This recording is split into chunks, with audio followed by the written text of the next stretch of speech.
Hello friends, നമുക്ക് ഏറ്റവും പ്രധാനപ്പെട്ട ഒരു കാര്യമാണ് ഈ മരുന്നൊക്കെ കൊടുക്കുന്നത്. അപ്പോൾ ഈ മരുന്ന് കൊടുക്കുമ്പം 10 റൈറ്റ്സ് നമ്മൾ പറയുന്നുണ്ട്, അല്ലെങ്കിൽ പ്രിൻസിപ്പിൾസ്. ഇതെന്തിനാന്ന് വെച്ചാൽ പേഷ്യൻറ്റിൻ്റെ സേഫ്റ്റി ഉറപ്പ് വരുത്തണം, അതുപോലെ തന്നെ മെഡിക്കൽ എറേഴ്സൊക്കെ തടയണം. ഇത് രണ്ടുമാണ് പ്രധാനപ്പെട്ട കാര്യങ്ങൾ. അപ്പോൾ നമുക്ക് 10 റൈറ്റ്സ് നോക്കാം. ഒന്നാമത്തേത് റൈറ്റ് പേഷ്യൻറ്റ്. ഫിസീഷ്യൻ ഇപ്പോൾ ആർക്കാണോ കൊടുക്കാൻ പറഞ്ഞിരിക്കുന്ന ആ കറക്റ്റ് പേഷ്യൻറ്റിന് തന്നെ നമ്മൾ കൊടുക്കാൻ ശ്രദ്ധിക്കുക. എന്ന് വെച്ചാൽ ഇപ്പോൾ ഒരേ പേരുള്ള ഒരുപാട് ആൾക്കാർ ചിലപ്പോൾ വാർഡുകളിലൊക്കെ കാണും. അപ്പോൾ അവരെ ഐഡൻറ്റിഫൈ ചെയ്യണം. IP നമ്പരും ഒക്കെ നമ്മൾ കറക്റ്റ് അവരെ കൊണ്ട് തന്നെ പേരൊക്കെ പറയിപ്പിക്കുക, വയസ്സ്, അങ്ങനെയുള്ള കാര്യങ്ങളൊക്കെ ചെയ്തിട്ട് വേണം കൊടുക്കാനായിട്ട്. രണ്ടാമത്തേതാണ് റൈറ്റ് ഡ്രഗ്. അതായത് ഫിസീഷ്യൻ തന്നിരിക്കുന്നതിൻ്റെ കറക്റ്റ് ആ ഡ്രഗ് വേണം നമ്മൾ കൊടുക്കാനായിട്ട്. ഇനി നമുക്ക് എന്തെങ്കിലും കാര്യങ്ങൾ ക്ലിയർ ആയില്ലെങ്കിൽ, അല്ലെങ്കിൽ എഴുതിയിരിക്കുന്ന മനസ്സിലായില്ല, അങ്ങനെയൊക്കെ ഉണ്ടെങ്കിൽ നമ്മൾ ഫിസീഷ്യനെ തന്നെ എന്ത് ചെയ്യുക, ഫിസീഷ്യനെ അല്ലെങ്കിൽ സീനിയേഴ്സിനെയൊക്കെ എന്ത് ചെയ്യുക, കൺസൾട്ട് ചെയ്യുക. പിന്നെ എപ്പോഴൊക്കെയാണ് നമ്മൾ ഡ്രഗിൻ്റെ കാര്യം നോക്കേണ്ടത്? ഇപ്പോൾ നമ്മൾ കബോർഡിൽ നിന്നൊക്കെ എടുക്കുമല്ലോ, ആ കബോർഡിൽ നിന്ന് എടുക്കുന്ന ആ സമയത്തെ മെഷർ ചെയ്യുമ്പോഴേ, പിന്നെ തിരിച്ച് കബോർഡിലേക്കൊക്കെ വെക്കുന്ന സമയത്ത് ഒക്കെ നമ്മൾ എന്ത് ചെയ്യുക, ഈ മെഡിസിൻ തന്നെയാണോ നമ്മൾ ചെയ്യുന്നത് അതൊന്ന് ഉറപ്പ് വരുത്തിയേക്കുക. കാരണം മിക്കവാറും അതുപോലെ തന്നെ ചില മെഡിസിൻസൊക്കെ ചില ഡ്രഗ്സൊക്കെ എന്താണ് സെയിം സൗണ്ടൊക്കെ വരുന്നതുണ്ട്. അപ്പോൾ അങ്ങനെയുള്ള, അല്ലെങ്കിൽ സെയിം സ്പെല്ലിംഗ് അല്ല, നമുക്കിപ്പോൾ സ്പെല്ലിങ്ങൊക്കെ ഏകദേശം അതിൻ്റെ പോലെയൊക്കെ തോന്നാം. അപ്പോൾ അങ്ങനെയുള്ള മിസ്റ്റേക്സ് വരാനുള്ള ചാൻസ് ഉണ്ട്. പിന്നെ കളർ, ഓർഡർ, കൺസിസ്റ്റൻസി, ഇതൊക്കെ ചിലപ്പോൾ സെയിം ആയിട്ട് നമുക്ക് തോന്നിക്കാം. അപ്പോൾ അങ്ങനെയൊക്കെ വരുമ്പം കറക്റ്റ് നമ്മൾ ഇതെല്ലാം നോക്കിയിട്ട് വേണം കൊടുക്കാനായിട്ട്. മൂന്നാമത്താണ് റൈറ്റ് ഡോസ്. അതും ഈ പറഞ്ഞ പോലെ ഫിസീഷ്യൻ്റെ ഓർഡർ അനുസരിച്ച് തന്നെ വേണം.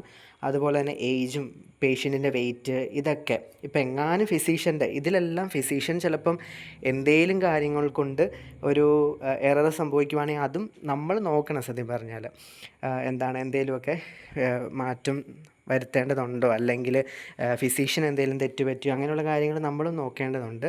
പിന്നെ ഡോസേജ് ഒക്കെ ആണെങ്കിലും നമുക്കും കറക്റ്റായിട്ട് കാൽക്കുലേറ്റ് ചെയ്യാനായിട്ട് പറ്റും. മെഷർ ചെയ്യുന്നതും ആക്യുറേറ്റ്ലി നമുക്ക് മെഷർ ചെയ്യാനായിട്ട് പറ്റണം. അതുപോലെ തന്നെയാണ് നമ്മൾ ഇതൊക്കെ ചെയ്യുമ്പം മാക്സിമം മറ്റുള്ളവരുമായിട്ടുള്ള കോൺവെർസേഷൻസ്, അതായത് നമ്മളെ ഡിസ്ട്രാക്റ്റ് ചെയ്യുന്ന കാര്യങ്ങളൊക്കെ ഒഴിവാക്കുന്നത് എപ്പോഴും നല്ലതായിരിക്കും. പിന്നെ നാലാമത്തേതാണ് റൈറ്റ് റൂട്ട്. ഇപ്പോൾ പലതരത്തിലുള്ള റൂട്ടുണ്ടല്ലോ, IV ഉണ്ട്, IM ഉണ്ട്, പിന്നെ ഓറൽ ഉണ്ടായിരിക്കും. അപ്പോൾ അങ്ങനെയുള്ള കാര്യങ്ങൾ പ്രത്യേകിച്ച് നമുക്കറിയാം ആബ്രിവേഷൻസ് ഒക്കെ ആയിരിക്കും വരുന്നത്. അപ്പോൾ ഇതൊക്കെ നമുക്ക് ആദ്യമേ മനസ്സിലാക്കണം, പഠിക്കണം. അതും ഫിസീഷ്യൻ്റെ ഓർഡർ അനുസരിച്ചിട്ടാണ് നമ്മൾ ചെയ്യേണ്ടത്. എങ്കിൽ പോലും നമ്മളിതെല്ലാം എന്ത് ചെയ്യണം, ക്രോസ് ചെക്ക് ചെയ്യുന്നത് നല്ലതായിരിക്കും. പേഷ്യൻറ്റിനെ നമ്മൾ കറക്റ്റായിട്ട് ഐഡൻറ്റിഫൈ ചെയ്യണം. അവരെ കൊണ്ട് തന്നെ അവരുടെ പേരും കാര്യങ്ങളും ഒക്കെ പറയിപ്പിക്കാനായിട്ടും ശ്രമിക്കുക. പിന്നെ അഞ്ചാമത്താണ് റൈറ്റ് ടൈം. അതും ഈ പറഞ്ഞ പോലെ തന്നെ ഫിസീഷ്യൻ എങ്ങനെയാണ് രേഖപ്പെടുത്തിയിരിക്കുന്നത് നോക്കാം. പിന്നെ ആ ഇൻ്റർവെല്ല് മനസ്സിലാക്കി വെക്കുക. പിന്നെ നമ്മൾ ഈ ആബ്രിവേഷൻസും കാര്യങ്ങളൊക്കെ നമ്മളും മനസ്സിലാക്കി വെക്കുക. ഇപ്പോൾ BD എന്നൊക്കെ പറഞ്ഞാൽ എന്താണ്, അങ്ങനെയുള്ള കാര്യങ്ങളൊക്കെ. പിന്നെ ബിഫോർ മെയിലാണോ ആഫ്റ്റർ മെയിൽ, ആ കാര്യങ്ങളൊക്കെ മനസ്സിലാക്കുക. അടുത്തതാണ് റൈറ്റ് ഡോക്യുമെൻറ്റേഷൻ. എല്ലായിടത്തെയും പോലെ നമ്മൾ ഏത് കാര്യം ചെയ്യുന്നാലും നമ്മളെപ്പോഴും പറയുന്നതാണ് ഡോക്യുമെൻറ്റേഷൻ വളരെ പ്രധാനപ്പെട്ട ഒരു കാര്യമാണ്. അപ്പോൾ അത് കറക്റ്റായിട്ട്, അതായത് ഇപ്പം നമ്മൾ ഒരു മെഡിസിൻ അഡ്മിനിസ്റ്റർ ചെയ്തു, കുറച്ച് കഴിഞ്ഞിട്ട് എഴുതിയാൽ മതി, അങ്ങനെയൊന്നും വെക്കാതെ ആ പർട്ടിക്കുലർ ടൈമിൽ തന്നെ, ആ ഒരു കറക്റ്റ് ടൈമിൽ തന്നെ നമ്മൾ എന്ത് ചെയ്യുക, എഴുതുക, നമ്മൾ സൈനും കാര്യങ്ങളും ഒക്കെ ഇടുക. ഏഴാമത്തേത് റൈറ്റ് റീസൺ. അപ്പോൾ കറക്റ്റ് കാര്യങ്ങൾക്ക് വേണ്ടിയിട്ടാണ്, കറക്റ്റ് കണ്ടീഷൻ അല്ലെങ്കിൽ ആ സിംറ്റത്തിന് വേണ്ടി തന്നെ ഉള്ളതാണ് നമ്മൾ മെഡിസിൻ എന്ന് ഉറപ്പ് വരുത്തുക. Right response.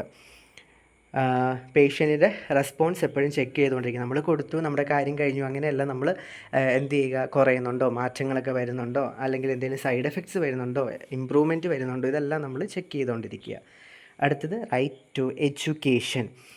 അതായത് ഇവിടെ നമുക്ക് ഒരു മെഡിസിൻ നമ്മൾ നേഴ്സ് കൊടുക്കുന്നു. അപ്പോൾ പേഷ്യൻറ്റിനോടും ആ റിലേറ്റീവ്സിനോടൊക്കെ അതിൻ്റെ ആക്ഷനും കാര്യങ്ങളും ഒക്കെ, എന്തുകൊണ്ടാണ് നമ്മളിത് കൊടുക്കുന്നത്, എന്ത് ഡിസീസ് കണ്ടീഷനാണ്, അല്ലെങ്കിൽ അതിൻ്റെ റീസൺ എന്താണ്, അങ്ങനെയുള്ള കാര്യങ്ങളും എല്ലാം അവർക്ക് പറഞ്ഞു കൊടുക്കുക. അടുത്താണ് 10ാമത്തേതാണ് റൈറ്റ് ടു റിഫ്യൂസ്. മെഡിക്കേഷൻസ് പേഷ്യൻസിന് റിഫ്യൂസ് ചെയ്യാനുള്ള അധികാരമുണ്ട്. പക്ഷേ എങ്കിൽ പോലും നമ്മൾ പറഞ്ഞ് മനസ്സിലാക്കി കൊടുക്കുക, ഇന്ന മരുന്നൊക്കെ നമ്മൾ കഴിക്കുവാണെങ്കിൽ ഈ ഒരു അസുഖം കുറയും, ഈ ഒരു അസുഖം കുറയാൻ വേണ്ടിയിട്ടാണ് നമ്മളിതൊക്കെ ചെയ്യുന്നത്.